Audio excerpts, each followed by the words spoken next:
August 14, 2025. In the contested waters of the Black Sea, 127 nautical miles southeast of Crimea, the world's most elite special forces were about to clash in the deadliest firefight since the War on Terror. The Titan Alpha oil platform, worth $4.2 billion and producing 180,000 barrels per day, had been seized by 24 Russian Spetsnaz commandos in a lightning assault that took just 18 minutes. But when 16 Navy SEALs from SEAL Team 6 launched their counter-assault 6 hours later, what followed would become the most intense special operations battle in modern history. For 3 hours and 47 minutes, the world's deadliest warriors would fight room-to-room combat on a floating fortress 200 feet above the churning sea, with 89 civilian hostages caught in the crossfire. What started as a routine energy infrastructure seizure would end with casualties that both nations would classify for decades. How did Russian forces capture the world's most secure oil platform? What made the SEAL counter-assault so costly? Join me in discovering the truth behind the 3-hour firefight nobody talks about. August 13, 2025, 21:30 hours. The Titan Alpha oil platform stood like a steel cathedral in the Black Sea, its derricks and processing facilities rising 200 feet above the waves. Owned by Titan Energy Corporation and operated under Romanian jurisdiction, the platform represented cutting-edge offshore drilling technology worth $4.2 billion. The facility housed 89 personnel, 34 American engineers, 28 Romanian technicians, 15 British security contractors, and 12 Norwegian drilling specialists. Its daily production of 180,000 barrels made it one of Europe's most valuable energy assets, pumping crude oil worth $14 million per day through underwater pipelines to Romanian refineries. Unknown to the civilian workers, Russian military intelligence had been planning Operation Black Gold for 4 months. Satellite imagery, intercepted communications, and intelligence from a compromised contractor had provided Moscow with complete blueprints of the platform's layout and security measures. The platform's defenses consisted of 15 private security contractors, armed with small arms, motion sensors around the helicopter landing pad, and emergency communication systems linked to Romanian Coast Guard headquarters. Against a determined military assault, these measures would prove woefully inadequate. August 14, 2025, 03:47 hours. 24 Spetsnaz commandos from the 45th Guard Special Purpose Regiment approached Titan Alpha through heavy fog that provided perfect concealment. Led by Colonel Viktor Petrov, these elite soldiers had trained specifically for maritime platform seizures using detailed mock-ups constructed at a classified facility in Crimea. Each commando carried specialized equipment worth $120,000. Waterproof assault gear, AK-12 rifles with suppressed barrels, underwater breathing apparatus, and shaped charges designed for offshore operations. Their mission was surgical: capture the platform intact, secure all personnel as hostages, and hold the position until political objectives were achieved. The assault began with simultaneous breaches at 4 points around the platform's lower levels. Combat divers had approached underwater, attaching magnetic charges to the platform's support legs, while surface teams fast-roped from helicopters onto the main deck. The first indication of trouble came when British security contractor James Morrison noticed multiple explosions around the platform's perimeter. But before he could sound the general alarm, a flashbang grenade detonated in the security office, temporarily blinding and deafening the 3-person security team. Within 90 seconds, Russian commandos had secured the main control room, cutting off all external communications. The platform's emergency beacon, designed to automatically alert Romanian authorities in case of attack, was disabled by an electromagnetic pulse device that fried its circuits without affecting other systems.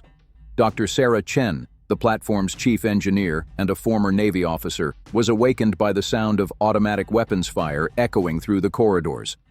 Her first instinct was to reach for the secure phone that provided direct communication to Titan Energy's Crisis Management Center in Houston. The line was dead. By 04:05 hours, just 18 minutes after the assault began, Titan Alpha was under complete Russian control. All 89 civilian personnel were secured in the platform's main cafeteria, while Spetsnaz technical specialists began downloading critical data about European energy infrastructure and underwater pipeline networks. August 14, 2025, 0800 hours. NATO's first indication of trouble came when Titan Alpha failed to transmit its routine morning production report. Initial attempts to re-establish contact were attributed to equipment failure or severe weather conditions common in the Black Sea. But when satellite imagery revealed unusual heat signatures around the platform and the presence of what appeared to be military helicopters, alarm bells began ringing at NATO headquarters in Brussels and the Pentagon's National Military Command Center. Admiral Patricia Hayes, commanding U.S. Naval Forces Europe, received the flash briefing that would trigger the most complex hostage rescue operation since the Iranian embassy siege.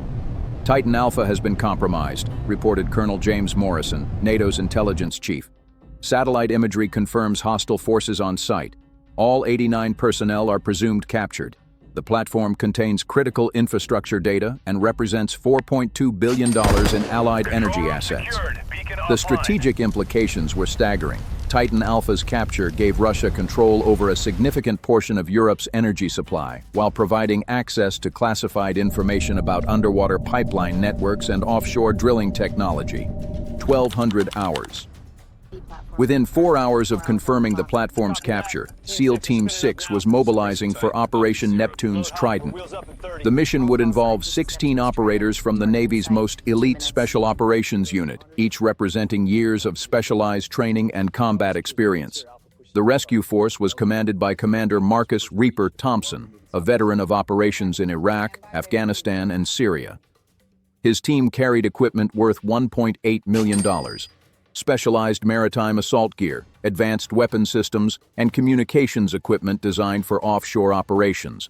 The plan was complex but proven effective in previous hostage rescues. 2 MH-60M Black Hawk helicopters would insert the SEAL teams at predetermined points on the platform's upper levels. The teams would fight their way down through the facility, neutralize Russian forces, and secure all hostages within a 2-hour window. Supporting the ground operation would be an AC-130J Ghost Rider gunship, providing close air support, 2 FA-18E Super Hornets maintaining air superiority, and the USS Porter, an Arleigh Burke-class destroyer, positioned 12 nautical miles away for fire support and emergency extraction. If you were commanding the SEAL team, would you assault from above or approach underwater? Tell me in the comments. August 14th, 2025, 14:30 hours.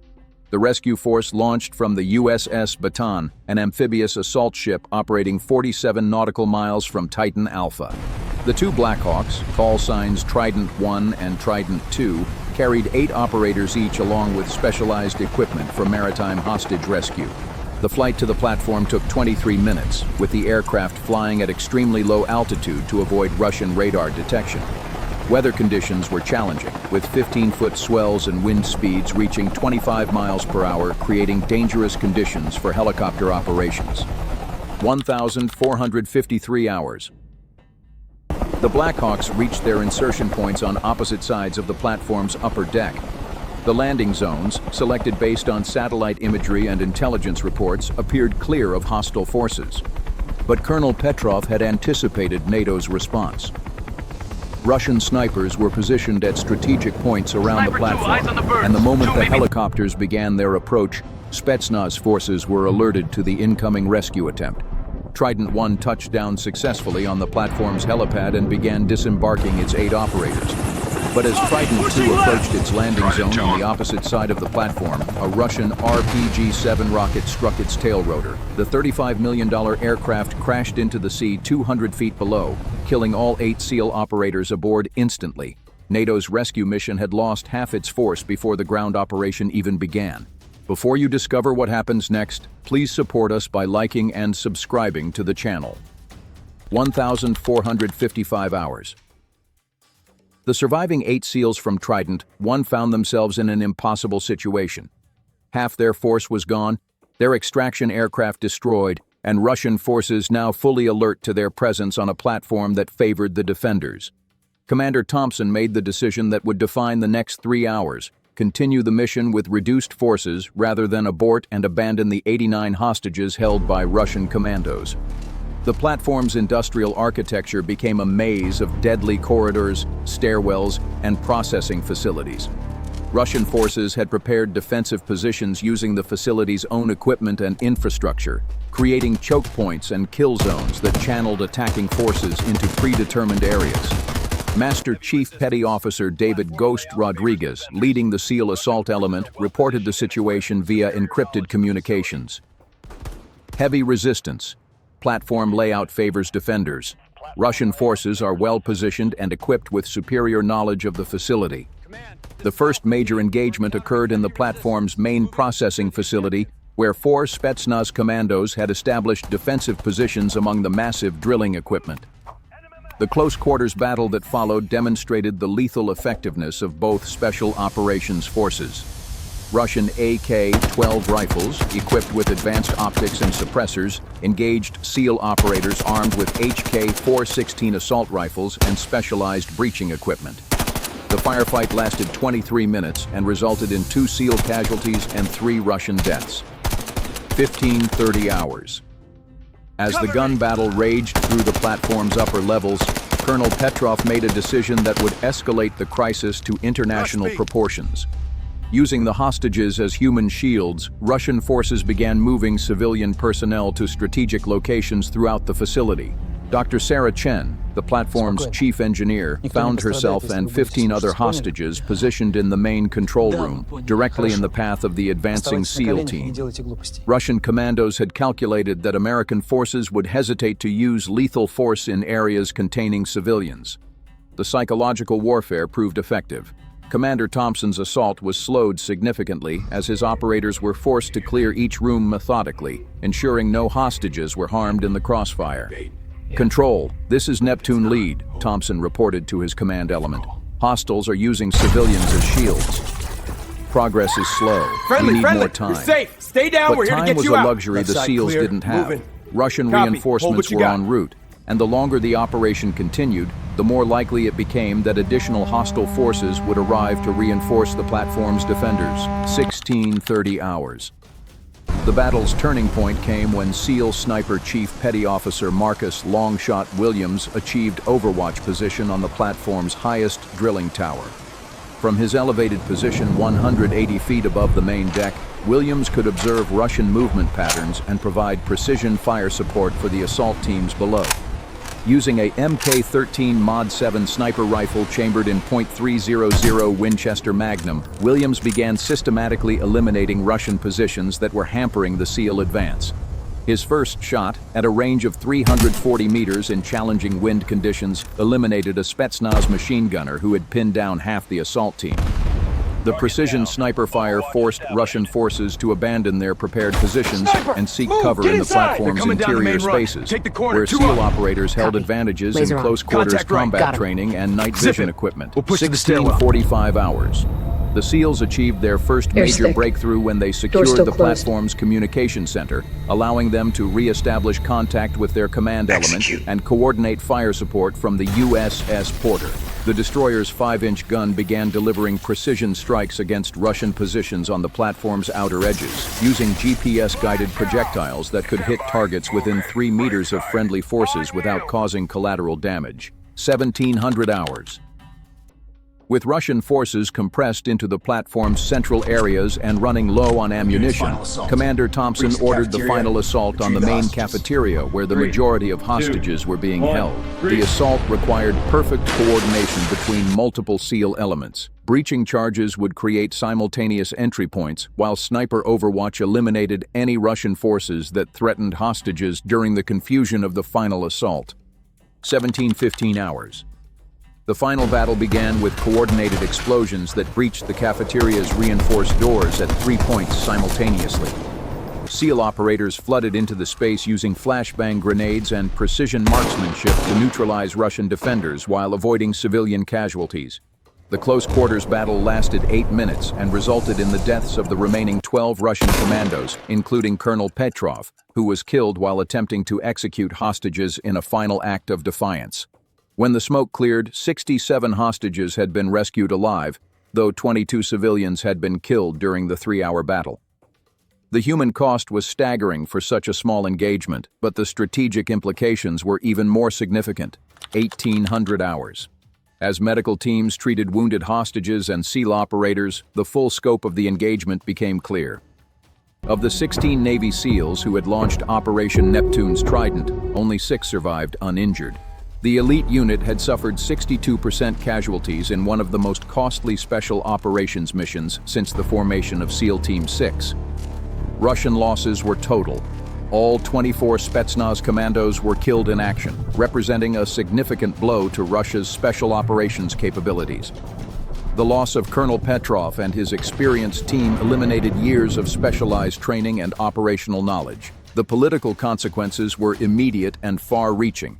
Russia's seizure of civilian energy infrastructure had crossed a red line that triggered comprehensive economic sanctions and military responses from NATO allies.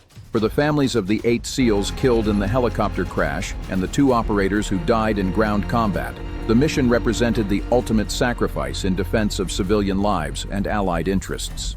The 3-hour firefight on Titan Alpha demonstrated the deadly effectiveness of modern special operations forces while highlighting the extreme risks involved in hostage rescue operations.